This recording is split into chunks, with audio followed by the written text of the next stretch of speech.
আসসালামু আলাইকুম রহমতুল্লাহি বরকাত। আলহামদুলিল্লাহ ওসসালাতু ওয়াসসালামু আলা রাসূলিল্লাহি আম্মা বাদ। প্রিয় দর্শক, আপনাদের সবাইকে অনেক অনেক মোবারকবাদ জানাচ্ছি।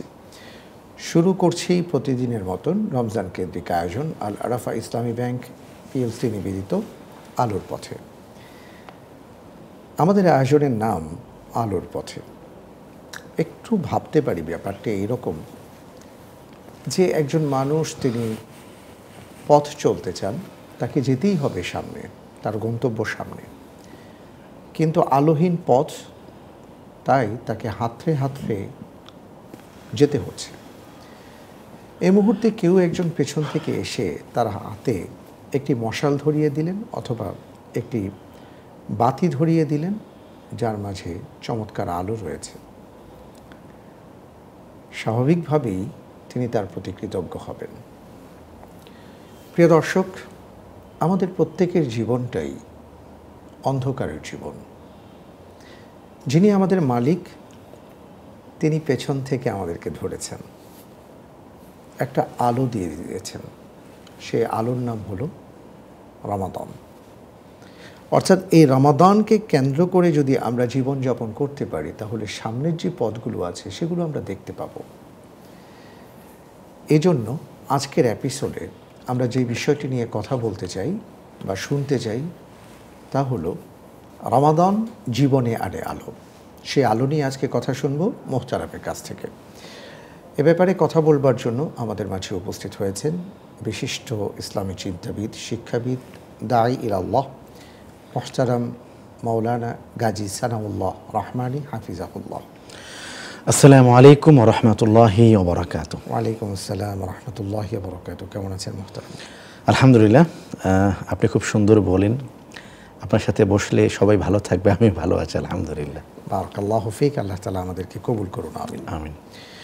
একটু আগে বলছিলাম যে আমাদের জীবনে যদি আলো পেতে চাই, তাহলে সেই আলোর সন্ধান করতে হবে। কিন্তু আপনি ভাবুন যে সন্ধান করবার আগে আমাদের হাতে আলোটা দেওয়া হয়েছে। তো জীবনের এই আলো হলো রমাদান। এটা কিভাবে আমরা উপলব্ধি করতে পারি, বা বিষয়টি যদি একটু খোলাসা করে বলেন। আলহামদুলিল্লাহি রাব্বিল আলামিন ওয়াসসালাতু ওয়াসসালামু আলা রাসূলিহিল আমিন ওয়া আলা আলিহি ওয়া আসহাবিহি আজমাইন। মুহতারাম, আপনাকে অনেক ধন্যবাদ যে বাস্তবসম্মত এবং অনুভব জাগে এমন একটি বিষয় আপনি আজকে আলোচনার জন্য নির্ধারণ করেছেন। দেখুন, মানুষ সব কিছু একটু পরখ করে দেখতে চায়। হযরত ইব্রাহিম আলাইহিস সালামের কথাটা তো খুবই চমৎকার ছিল। তিনি আল্লাহকে জিজ্ঞেস করেছিলেন, রব্বি আরিনি কাইফা তুহিল মাউতা, আল্লাহ কীভাবে আপনি মৃতকে জীবিত করবেন, এটা একটু দেখতে চাই। আল্লাহ বলেছেন, আওয়ালাম তুমিন, তুমি কি বিশ্বাস করো না? তিনি বলছেন, অবশ্যই বিশ্বাস করি। লিয়াতমাইন্না কলবি, বিশ্বাস তো শতভাগ, কিন্তু লিয়াতমাইন্না কলবি, আমি একটু হৃদয়টা চাচ্ছে আমার অন্তরের প্রশান্তির জন্য একটু দেখতে চাই। মানুষকে আমরা বলি, নামাজ পড়ুন, জীবন আলোকিত হবে। গুনাহ ছাড়ুন, জীবনে প্রশান্তি আসবে। মানুষকে বলি, দুনিয়া থাকার জায়গা নয়, আখিরাত থাকার জায়গা। দুনিয়া গড়ে লাভ নেই, এটা রয়ে যাবে। মানুষ বিশ্বাস করে না। কিছু কিছু বিশ্বাস করে কিছু দুনিয়াও করে, অল্প অল্প আখিরাতও করে। রমাদান যে আমাদের জীবনকে পরিবর্তন করে, এটা একেবারে চোখে আঙ্গুল দিয়ে দেখার মতো। রমাদান যে আমাদের জীবনে আলো আনে, এটা আমি বলবো যে চশমা ছাড়াও দেখা যায়। এটা কেন বললাম? সূর্য যখন উদিত হয় সবাই দেখে, চাঁদ যখন উদিত হয় সবাই দেখে, সূর্যের উত্তাপ সবাই অনুভব করে, চাঁদের কিরণ কোমলতা সবাই অনুভব করে। কার? যার চোখ আছে এবং যার চোখ নেই, সকলেই। দেখুন, রমাদানুল কারীম আমরা বলি যে রমাদান যেদিন আসে, ফুতিহাত আবওয়াবুল জান্নাহ, জান্নাতের দরজাগুলো খুলে যায়। জান্নাত তো আমরা দেখতে পাচ্ছি না, দুনিয়ার জান্নাত হলো মসজিদের দরজাগুলো খুলে যায়। কেন মসজিদের দরজা খুলে যায়? মুসল্লি বেড়ে যায়। রমাদানের প্রথম দিন থেকে ওই সমস্ত মানুষ মসজিদে এসেছেন, দেখা গিয়েছে গত 6 মাসে যারা কখনো মসজিদে আসেনি, তারা মসজিদে এসেছেন। যে মানুষটা রমাদানুল কারীমে একদিনের জন্য মসজিদে আসেন, মোহতারাম, আমি তার বিরুদ্ধেও নই, আমি তার এই আবেগকে উঠনকে মনে করছি না। আমি মনে করছি হতে পারে সে একদিনের সেজদা তাকে চিরদিনের জন্য মসজিদের মুসল্লি বানিয়ে দেবে। এই জন্য যেই আমাদের জেনজিরা আসে, ইয়াংরা আসে, তারা সেই দিন হই হুল্লোড় করে আসে, তাদের মধ্যে একটা ইবাদতের আমেজ থাকে। এই আমেজকে আমি শ্রদ্ধা করি। তাদেরকে পুরস্কৃত করুন, তাদেরকে অভিনন্দিত করুন, তাদেরকে বলুন যে ছেড়ে দিলাম তোমাদের জন্য, তোমরা 2 তলা 3 তলা 4 তলায় ছড়িয়ে পড়ো। হোক না ছেলেরা মসজিদে বসে গল্প করছে, করুক না, তাওতে সে মসজিদে এসেছে। রমাদানের পরিবর্তনটা আমাদের চোখে পড়ে, রমাদানের আলোটা আমরা অনুভব করি প্রকটভাবে। শীতের দিনে, শীতের দুপুরে যখন পর্যাপ্ত পরিমাণ রোদের আলো চারদিকে ছড়িয়ে পড়ে, আমরা উঠোনে বসে আলোটাকে যেমন অনুভব করি, তাপিত হই, রমাদান ঠিক সেভাবে আমাদেরকে তাপ আনে আমাদের অন্তরে, উত্তাপ আনে আমাদের অন্তরে। এই উত্তাপ ইমানের উত্তাপ। রমাদানে যে মানুষটা প্রতিদিন সকাল 8টার সময় ঘুম থেকে ওঠার কথা, তিনি উঠে যাচ্ছেন। যে মানুষটা হয়তো জুমার নামাজও পড়েন না, তিনিও বলছেন এই আমাকে সেহরিতে ডেকে দিবে। সেহরিতে কী খাবেন ডাজন্ট ম্যাটার, এটা গুরুত্বপূর্ণ কথা নয়, আমি কিন্তু সেহরি খাবো। রাসূলুল্লাহ সাল্লাল্লাহু আলাইহি ওয়াসাল্লাম বলেছেন তাসাহহারু ফাইন্না ফিস সুহরি বারাকা, তোমরা সেহরি করো, এতে বরকত আছে। আমরা দেখি এখন আমাদের খাদ্যাভ্যাস অনেক পরিবর্তন আসছে। সেহরিটা করার জন্য আমরা উদ্গ্রীব হয়ে থাকি, সেহরি করতে হবে। আমাদের কিন্তু মেনু যে খুব আহামরি থাকতে হবে সবসময় এটা নয়, সেহরিটা করতে হবে, এটা আমরা করব। এমনকি সেই আলো আমাদের হৃদয় উপচে আমাদের কোমলমতি সন্তানদেরকে স্পর্শ করে। 7 বছর বয়স, 5 বছর বয়স, তারাও বায়না ধরে বাবা আমিও কালকে রোজা রাখবো। কোনো কারণে সে যদি সাহারিতে উঠতে না পারে, সকালে গম্ভীর মুখে থাকে, আমাকে ডেকে দাওনি কেন, আমি না বলেছি রোজা রাখবো। আমরা বলি যে তোমার আজকে 3টা রোজা হবে, 4টা রোজা হবে। এই যে বাচ্চাদের একটা আবেগঘন দৃশ্য, এটা কিন্তু মহতারাম আলো। দুপুরের পর থেকে আমাদের মা বোনরা ব্যস্ত হয়ে যান ইফতারের জন্য। যদিও এখানে ইসলামের একটা আলাদা ব্যাখ্যা আছে, মা বোনদেরকেও ইফতারির কাজের কিছু দায়িত্ব কমিয়ে তাদেরকে ইবাদতের সময় দেওয়া প্রত্যেক পুরুষের নৈতিক দায়িত্ব। তিনি স্বামী হলে তার স্ত্রীর প্রতি এটা দায়িত্ব, তিনি পিতা হলে তার মেয়ের প্রতি এটা দায়িত্ব, তিনি গৃহকর্তা হলে তার প্রতি দায়িত্ব, তিনি যেন তার গৃহর কর্মচারী যারা আছেন তাদের দায়িত্বটাকে একটু কমিয়ে দেন। নবীজির নির্দেশ। আমাদের মা বোনদের একটা ব্যস্ততা রমজানের আগে থেকেই ছিল, রমজানে প্রতিদিন থাকে। তারা সকালে ঘুম থেকে উঠে সংসারের সমস্ত কাজ করে একটু কোরআন তেলাওয়াত করতে বসেন, এরপর মাথায় টেনশন থাকে, জোহরের পর থেকে তারা পাকঘরে চলে যান। এটা কেন? তারা ইফতারি বানাচ্ছেন রোজাদার স্বামীর জন্য। আমি এটাকেও ইবাদত মনে করি, কারণ তিনি, এটা গায়ে হলুদের আয়োজন নয়, এটা পিকনিকের আয়োজন নয়, এটা গুনাহের কোনো ইভেন্ট নয়, এটা একটা ইবাদতের উপলক্ষ, একটা ইবাদতের আবহ। সুতরাং আলো আসছে, আলো আমাদের হৃদয়ে প্রবেশ করছে, আলো আমাদের ঘরে প্রবেশ করছে, আলো আমাদের হৃদয়ে উপচে আমাদের সন্তানদেরকে প্রবেশ করছে। যে ছেলেটা সবসময় মাথায় ঝুঁটি থাকতো, আপনি রমজানে তার মাথায় টুপি পাবেন। এই বিষয়ে আমরা আরো কথা শুনবো ইনশাআল্লাহ তাআলা বিরতির পরে। ইনশাআল্লাহ। আলহামদুলিল্লাহ, কিভাবে মাহে রমজানের আলো প্রতিটি ঘরে, প্রতিটি মানুষের হৃদয়ে এবং প্রতিটি মানুষকে আলোকিত এবং আলোড়িত করে সে সম্পর্কে মোহতারাম কথা বলছিলেন। আমরা আরও শুনবো ইনশাআল্লাহ তাআলা বিরতির পর। আপনারা দেখছেন আল আরাফা ইসলামী ব্যাংক পিএলসি নিবেদিত আলোর পথে। আমরা বিরতি নিচ্ছি, একটু পর ফিরছি, আমাদের সাথেই থাকুন।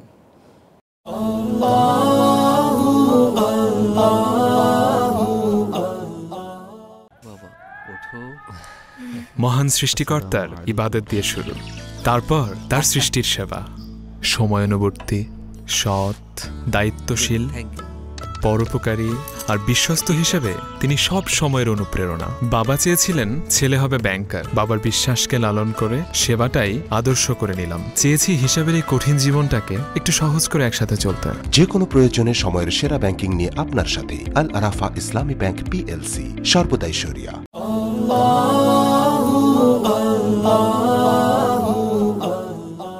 বিরতির পর আপনাদের সবাইকে সাদর আমন্ত্রণ জানাচ্ছি। আপনারা দেখছেন আল আরাফা ইসলামী ব্যাংক পিএলসি নিবেদিত আলোর পথে। মোহতারাম, আপনি বলছিলেন খুব সুন্দর করে যে যে ছেলেটি ঝুঁটি পড়ত তার মাথায় টুপি উঠেছে। এটা কিন্তু রমজানের একটা আলো, রমজানের একটি ফ্লেভার। আপনি দেখবেন যে ঢাকা শহরে একটি সৌন্দর্য আছে। আমরা বলি মসজিদের শহর ঢাকা। প্রতিটি মসজিদ থেকে ফজরের আজান একই সাথে যখন প্রতিটি মসজিদ থেকে উচ্চারিত হতে থাকে, উচ্চকিত হতে থাকে, কত মধুর দৃশ্য। মধ্যরাতে আপনি দেখবেন যে একটি 10 তলা ভবন রাত 3টার পর থেকে অন্ধকার কেটে আলো জ্বলছে। 4 তলা, 5 তলা, 6 তলা, 3টার দিক থেকে অর্ধেক ভবন, 3:30টায় আরও কিছু, 4টায় সমস্ত ভবনগুলি আলো জ্বলে গেছে। দিনের বেলা আপনি দেখবেন কেউ খাচ্ছে না। এই কথা তো আমরা জানি, বাংলাদেশে এমন অনেক অফিস আছে যেখানে অমুসলিম ভাইয়েরা আছেন, রোজাদারদের প্রতি সম্মান করে তারাও রোজার দিনে প্রকাশ্যে খাচ্ছেন এবং কোথাও কোথাও খাচ্ছেন না। এটাও কিন্তু আলো। এই আলো মুসলমানকে স্পর্শ করে তার হৃদয় উপচ মুসলিমকে পর্যন্ত স্পর্শ করেছে। হযরত আশরাফ আলী থানভী রহমতুল্লাহ আলাইহি, মুজাদ্দিদ মিল্লাত আশরাফ আলী থানভী রহিমাহুল্লাহ তাআলা, তিনি তার বইয়ের মধ্যে লিখেছেন, একজন হিন্দুকে মৃত্যু শয্যা আল্লাহ তাআলা ঈমান নসিব করেছেন। তাকে একজন জিজ্ঞেস করেছিল, ঈমানের মহান দৌলত আপনি কিভাবে পেলেন? তিনি বলেছিলেন যে আমি হিন্দু, অমুসলিম। আমি একদিন দেখেছি রোজার দিনে আমার ছেলেটা রাস্তায় দাঁড়িয়ে খাবার খাচ্ছে। আমি তাকে বলেছি, আশেপাশে সব মুসলিমদের বাড়ি, তুমি প্রকাশ্যে কেন খাবার খাচ্ছ? ঘরে গিয়ে খাও। এটা কিন্তু আদব, এটা সম্মান, এটা মর্যাদা। ইসলামের প্রতি এই মর্যাদার ফজিলত অনেক বেশি। ওয়া ইউআযযিম শাআইরাল্লাহ, ইসলামের শাআইরকে, চিহ্নসমূহকে, প্রতীকসমূহকে, ইসলামের এই সমস্ত বিষয়কে সম্মান করার ফজিলত অনেক বেশি। দেখুন, মুসা আলাইহিস সালাতু ওয়াস সালামের সাথে যারা যুদ্ধ করতে এসেছিলেন তারা ফেরাউনের পেইড ছিল। ফেরাউন তাদেরকে উচ্চ টাকায় ভাড়া করে এনেছে হযরত মুসাকে ঘায়েল করার জন্য, ওহীকে ঘায়েল করার জন্য, আল্লাহর নবীকে আল্লাহ তাআলা যে মুজিজা দিয়েছেন সেটাকে পরাস্ত করার জন্য। কিন্তু তারা একটু সময় আদব প্রকাশ করেছিল। কোরআনুল কারীমে সেই বিখ্যাত ঘটনা উল্লেখ হয়েছে। তারা জিজ্ঞেস করেছিল, নবী মুসা, আমরাও একটা চাল দেব, আমরা আমাদের জাদু দেখাবো, আপনি আপনার মুজিজা দেখাবেন, আমরা আগে দেব না আপনি আগে দেবেন? দেখুন, এতটুকু সম্মান একজন নবীর প্রতি আল্লাহ তাআলা এতটা কবুল করেছেন, এদের প্রত্যেকের তাকদীর আল্লাহ তাআলা ঈমান লিখে দিয়েছেন। সুবহানাল্লাহ বিহামদি। সুতরাং এই যে একজন অমুসলিম তিনিও মুসলমানদের প্রতি সম্মান জানিয়ে প্রকাশ্যে খাবার গ্রহণ করছেন না, আমি মনে করি দ্বীনের এতটুকু আলো যখন তার অন্তরে প্রবেশ করেছে, হতে পারে এই আলো তার ঈমানের আলোতে উদ্ভাসিত হবে এবং তিনি কোনো না কোনো একদিন কালেমার অনুসারী হবেন ইনশাআল্লাহ তাআলা। তো রমাদান আলো আসছে, মসজিদের মিনারে প্রতিদিন সে আলো উচ্চারিত হয়, উচ্চকিত হয়। মসজিদের মিম্বর থেকে প্রতিদিন সে আলো উচ্চকিত হয়। দেখুন, যখন আমরা ফজরে মুসল্লি পাই না সারা বছর, তারাবির সালাতে হাজারো মানুষ দাঁড়াচ্ছেন না, কারো কোনো ক্লান্তি নেই। 20 রাকাত নামাজ একজনের পর একজন পড়াচ্ছেন, হাফেজ 2 জন 3 জন 4 জন, মুসল্লি যাচ্ছে না, সবাই নামাজ দাঁড়িয়ে পড়ছে। এবং আপনি দেখবেন যে সবাই যে একেবারে প্রথম কাতারে পরহেজগার এমন নয়, নানান রকম গাফলতের সাথে যুক্ত আছেন। আলহামদুলিল্লাহ, নারীরা পর্যন্ত গোটা রমজানে তারা বিনিদ্র রাত কাটাচ্ছেন অনেকে। কেন? দিনে কোরআনটা পড়া হয়নি। সকল ক্লান্তির পর একটু কোরআনটা পড়ে ফেলতে হবে। এমনও তো নারীদের কথা আমরা শুনেছি যারা প্রতি 7 দিনে 1 খতম কোরআন পড়ছেন, প্রতি 3 দিনে 1 খতম কোরআন পড়ছেন। এই সময়ের নারীরা, এগুলো আলো, এটা রমজানের আলো, এটা তাকওয়ার আলো, এটা অন্তরের আলোকিত উৎকর্ষের এক নতুন সুবাস। এই জন্য রমাদানুল কারীমের পরিবর্তনটা সব সময় দেখা যায়। রাসূল করিম সাল্লাল্লাহু আলাইহি ওয়াসাল্লামের আনুগত্যটাই হলো আলো। আজ মসজিদমুখী হচ্ছে, এটা রাসূলের আনুগত্য। রাসূল এক জায়গায় বলেছেন, মসজিদে মিম্বরে খুতবা দিচ্ছেন তিনি, ইজলিসু, বসে যাও। হযরত আব্দুল্লাহ ইবনে মাসউদ রাদিয়াল্লাহু তাআলা আনহু তিনি মসজিদে প্রবেশ করছিলেন। তিনি এই কথা শুনে মসজিদের পাটাতনের উপরে বসে পড়লেন, চৌকাঠের উপরে বসে বললেন, কেন? রাসূল বলেছেন ইজলিসু, এখন আর দাঁড়িয়ে থাকা যাবে না, ইজলিসু। তিনি সাথে সাথে বসে গিয়েছেন। রাসূল দেখলেন যে আব্দুল্লাহ ইবনে মাসউদ চৌকাঠের উপর বসা। আব্দুল্লাহ ইবনে মাসউদ, এখানে আসুন। আপনি যখন মসজিদে বলা হচ্ছে নামাজে আসুন, হাইয়া আলাস সালাহ, সবাই সারিবদ্ধভাবে ঘর থেকে, অফিস থেকে বেরিয়ে মসজিদের দিকে আসছে। এই আলোর উৎকর্ষ কিসের? এটা হেদায়েতের আলো, এটা পরিবর্তনের আলো। হ্যাঁ, এই আলো আমরা প্রত্যাশা করি। রমাদানের যে আলো আমি হৃদয়ে ধারণ করেছি, এই আলো রমজানের পরে হারিয়ে যাবে না, আমাকে রমজানের পরেও আলো দিবে। বাকি 11 মাস সে আলোর সুবাস আমার অন্তরে থাকবে, সে আলোর দ্যুতি আমার হৃদয়ে থাকবে, সে আলোর উজ্জ্বলতা আমার হৃদয়ে থাকবে, সে আলোর উৎকর্ষতা আমার হৃদয়ে থাকবে। সেই আলোয় আলোকিত হয়ে বাকি 11 মাসও আমার জীবন হবে মুমিনের জীবন। আল্লাহু আকবার শুনলে আমি সমস্ত কাজ ছেড়ে মসজিদমুখী হব। আল্লাহু আকবার শুনলে আমি নামাজের দিকে এগিয়ে আসব। আল্লাহু আকবার শুনলে আমি মসজিদের দিকে এগিয়ে আসব। সকাল থেকে সাহারি থেকে ইফতার পর্যন্ত যে আলোয় আলোকিত হয়ে, যে শক্তিতে বলীয়ান হয়ে আমি হালাল খাদ্য বাতিল করেছি, হালাল খাদ্য বর্জন করেছি, হালাল পানীয় ত্যাগ করেছি, হালাল বিবি ত্যাগ করেছি, রমাদানের পরে বাকি 11 মাস সেই আলোয় উদ্ভাসিত হয়ে আমি হারাম খাদ্য থেকে দূরে থাকবো, হারাম পানীয় থেকে দূরে থাকবো, হারাম দৃষ্টি এবং সঙ্গ থেকে দূরে থাকবো। তাহলেই প্রকৃতপক্ষে সেই আলোয় আমি আলোকিত হব। আলো আসবেই, আলো হৃদয়কে আলোকিত করবেই। যদি রমাদানের এই আলো আমি ধারণ করতে চাই, প্রথম বিষয় হলো আমার হৃদয়কে অন্য সমস্ত আধার থেকে দূরীভূত করে ঈমানের আলোয় যেন আমি আলোকিত করি। অনেক অনেক ধন্যবাদ মোহতারাম। আলহামদুলিল্লাহ, অসাধারণ কিছু কথা আপনি বলেছেন, জাযাকাল্লাহ খায়র। আপনার কথা থেকে আমরা এটা আজকে শিখেছি, জেনেছি, উপলব্ধি করেছি যে রমজান যেভাবে আমাদেরকে আলোকিত করতে আমাদের মাঝে আলো নিয়ে এসছে, সে আলোটা যেন আমরা ধারণ করতে পারি, বহন করতে পারি, বয়ে যেতে পারি। আল্লাহ তাআলা আমাদেরকে তৌফিক দান করুন, আমিন। আপনাকে অনেক অনেক ধন্যবাদ। জাযাকাল্লাহ খায়র। বারাকাল্লাহু ফিক। আলহামদুলিল্লাহ, প্রিয় দর্শক, আমরা খুব চমৎকার কিছু কথা শুনেছি রমজানকে কেন্দ্র করে। সত্যিকার অর্থে হলো যে যখন আপনি আলোর পাশে যাবেন, আলো যখন জ্বলে ওঠে, কেউ যখন অনেক দূরেও থাকে সেও কিছুটা আলো দ্বারা উপকৃত হয়, আর যিনি কাছাকাছি যেতে পারে তিনি সবচেয়ে বেশি উপকৃত হবেন, এটাই স্বাভাবিক। রমজানের যে আলো ফুটেছে, সেই আলোর যত কাছাকাছি আমরা যেতে পারবো তত উপকৃত হব। অর্থাৎ এই আলোর গণ্ডি সীমায় যাদের বসবাস, এই আলোর মাঝেই যাদের আবাস, তারা দূরে থাকলেও কিছু না কিছু আলো পাবেন। তাই আসুন এই আলোকে আমরা ধারণ করবার চেষ্টা করি। আল্লাহ তাআলা আমাদের সবাইকে তৌফিক দান করুন, আমিন। আমরা আজকে শেষ করব, তার আগে আপনাদের জন্য আমার একটা প্রশ্ন। সেই প্রশ্নটি হলো, মোহতারাম তার কথায় একটা বর্ণনায় বলেছেন রাসূল সাল্লাল্লাহু আলাইহি ওয়াসাল্লাম একজন ব্যক্তিকে মসজিদের সামনেই বলেছেন ইজলিস, বা সবাইকে বলেছেন বসো। সেখানে সেই সাহাবা শোনার সাথে সাথে বসে গিয়েছিলেন। কে সেই সাহাবী?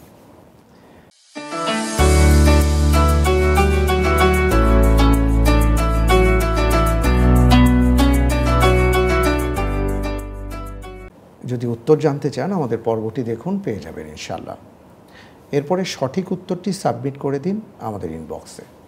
ইনশাআল্লাহ আমরা লটারির মাধ্যমে একজন বিজয়ীর নাম ঘোষণা করব, আর তার জন্য থাকছে আল আরাফা ইসলামী ব্যাংকের সৌজন্যে একটি সৌজন্য উপহার ইনশাআল্লাহ তাআলা। আজ তাহলে এ পর্যন্ত আমি বিদায় নিচ্ছি। তবে তার আগে বলবো, আমাদের এই আয়োজনের পরে আরেকটি চমৎকার আয়োজন আছে আপনাদের জন্য। বিশ্বজুড়ে মসজিদ, আল্লাহর ঘর নিয়ে অসাধারণ এই ডকুমেন্টারি আপনারা দেখবেন, সে প্রত্যাশায় বিদায় নিচ্ছি। আল্লাহ হাফিজ। আসসালামু আলাইকুম ওয়া রাহমাতুল্লাহি ওয়া বারাকাতুহু। সুলতান মসজিদ সিঙ্গাপুরের আরব স্ট্রিটের কাম্পাং গ্ল্যামে নর্থ ব্রিজ রোড ও মাস্কাট স্ট্রিটের সংযোগস্থলে দাঁড়িয়ে আছে সুলতান মসজিদ, একটি স্থাপত্যিক মহাকাব্য যা প্রায় 2 শতকের ঐতিহ্য ধারণ করে আছে। এটি শুধু সিঙ্গাপুরের অন্যতম প্রাচীন ইসলামিক স্থাপনা নয়, বরং এটি ইতিহাস ও সংস্কৃতির এক গুরুত্বপূর্ণ অংশ, যা শতাব্দীর পর শতাব্দী ধরে সিঙ্গাপুরের মুসলিম সম্প্রদায়ের পরিচয় বহন করে চলেছে। 1819 সালে জোহরের সুলতান হুসেন শাহ ও ব্রিটিশ ইস্ট ইন্ডিয়া কোম্পানির স্যার স্ট্যামফোর্ড র্যাফেলসের মধ্যে এক ঐতিহাসিক চুক্তি স্বাক্ষরিত হয়, যার ফলে ব্রিটিশরা আনুষ্ঠানিকভাবে সিঙ্গাপুরের বাণিজ্যিক বসতি স্থাপনের অনুমতি পায়। সে সময় সুলতান হুসেন শাহ মুসলিম সম্প্রদায়ের জন্য একটি মসজিদ নির্মাণের উদ্যোগ নেন এবং তার রাজকীয় আবাস ইস্তানার পাশেই এর স্থান নির্ধারণ করেন। স্যার র্যাফেলস নির্মাণ তহবিলের জন্য কোম্পানির পক্ষ থেকে $3000 অনুদান দেন। 1826 সালে নির্মিত প্রথম মসজিদটি ছিল একতলা, ইটের তৈরি এবং দক্ষিণ পূর্ব এশীয় স্থাপত্য শৈলীতে গড়া। 1879 সালে হুসেন শাহের নাতি সুলতান আলাউদ্দিন আলম শাহ মসজিদের জন্য নতুন জমি দান করেন এবং প্রশাসনের জন্য 5 সদস্য বিশিষ্ট একটি কমিটি গঠন করেন, যা 1914 সালে 12 জনের ট্রাস্টি বোর্ডে পরিণত হয়। 1 শতাব্দী পার হতে না হতেই মসজিদটি জরাজীর্ণ হয়ে পড়ে। ফলে 1924 সালে ট্রাস্টি বোর্ড একটি নতুন বৃহত্তর মসজিদ নির্মাণের সিদ্ধান্ত নেয়। এর নির্মাণ ব্যয় ধরা হয় $2,50,000 সিঙ্গাপুর ডলার এবং অবশেষে 1932 সালে কাজ সম্পূর্ণ হয়। খ্যাতনামা স্থপতি ডেনিস স্যান্ট্রি এই নতুন মসজিদের নকশা করেন, যেখানে ইন্দো সরাসেনিক স্থাপত্য শৈলীর অপূর্ব মেলবন্ধন ঘটানো হয়। সুলতান মসজিদের সবচেয়ে চমকপ্রদ বৈশিষ্ট্য হল এর 2টি সুবিশাল সোনালী গম্বুজ, যা ইসলামের প্রতীকী সৌন্দর্যকে ফুটিয়ে তোলে। মিনারগুলোর নকশায় মুসলিম বিশ্বের ঐতিহ্যবাহী স্থাপত্যশৈলীর ছাপ স্পষ্ট। আভ্যন্তরীণ সিঁড়িগুলো বারান্দাযুক্ত কলিং টাওয়ারে পৌঁছায়, যা ঐতিহ্যগতভাবে আজানের জন্য ব্যবহৃত হতো। মসজিদের ছাদ জুড়ে রয়েছে বিস্তৃত মেরলন ক্রেস্টিং, যা ইসলামিক স্থাপত্যের পরিচিত অলঙ্করণ। ইসলামী রীতিনীতির প্রতিফলন ঘটাতে মসজিদের প্রধান প্রবেশপথ মক্কার দিকে মুখ করে নির্মিত। এর চারপাশ ঘেরা লোহার রেলিং মসজিদের পবিত্রতা ও মর্যাদা রক্ষা করে। বিশাল নামাজ ঘরে একসঙ্গে প্রায় ৫,০০০ মুসল্লির নামাজ আদায়ের ব্যবস্থা রয়েছে। ১২টি অষ্টভুজাকার স্তম্ভ পুরো কাঠামোটিকে ভারসাম্য দেয়, আর দ্বিতীয় তলার গ্যালারি কেন্দ্রীয় অলিন্দকে ঘিরে রেখে আভ্যন্তরীণ উন্মুক্ততা ও প্রশস্ততার অনুভূতি তৈরি করে। মেহরাবের সূক্ষ্ম কারুকাজ, সোনার প্রলেপযুক্ত ফুলের নকশা এবং ল্যান্ডসেট খিলান মসজিদের শৈল্পিক সৌন্দর্যকে অন্য উচ্চতায় নিয়ে গেছে। মসজিদের অভ্যন্তরীণ দেয়ালে ক্যালিগ্রাফির প্যানেল সংযোজিত হয়েছে, যা এর আধ্যাত্মিক গুরুত্বকে আরও গভীর করেছে। জানালাগুলো বিশেষভাবে নকশাকৃত, যেখানে নিচের অংশে ভেন্ট, কেন্দ্রে কেসমেন্ট জানালা এবং উপরে কাঠের দীর্ঘ শাটার রয়েছে। দ্বিতীয় তলার জানালাগুলোর মধ্যে সিনকুফওয়েল নকশা অন্যতম, যা মসজিদের স্থাপত্য শৈলীতে অনন্য নান্দনিকতা যোগ করেছে। এ মসজিদে গৃহহীন মানুষদের জন্য একটি বিশেষ অংশ বরাদ্দ রয়েছে, যেখানে তারা আশ্রয় নিতে পারে, তবে আগেই নাম নিবন্ধন করা বাধ্যতামূলক। মসজিদ কর্তৃপক্ষ তাদের জন্য বিনামূল্যে পানীয় ও খাবারের ব্যবস্থাও রাখে, ফলে প্রতিদিন অসংখ্য আশ্রয়হীন মানুষ ধর্ম বর্ণ নির্বিশেষে এখানে আশ্রয় গ্রহণ করেন। ১৯৭৫ সালে সুলতান মসজিদকে সিঙ্গাপুরের জাতীয় স্মৃতিস্তম্ভ হিসেবে ঘোষণা করা হয়। মুসল্লিদের সংখ্যা বৃদ্ধি পাওয়ায় ১৯৮৭ সালে মসজিদে একটি নতুন অংশ সংযোজন করা হয়, যেখানে অডিটোরিয়াম, গ্রন্থাগার, সম্মেলন কক্ষ এবং অনুষ্ঠান হল রয়েছে। সৌদি আরবের ওয়ার্ল্ড মুসলিম লীগ এই সম্প্রসারণ প্রকল্পে ৫৩,০০০ সিঙ্গাপুর ডলার অনুদান প্রদান করে। সর্বশেষ সংস্কার কার্যক্রম সম্পন্ন হয় ২০১৪ সালে, যার ফলে মসজিদটি আরও আধুনিক ও সুবিধাজনক হয়ে ওঠে। সংযোজন করা হয় হুইলচেয়ার, সহায়ক র্যাম্প, কাচের লিফট, প্রশস্ত অজুখানা ও নতুন রঙের আবরণ।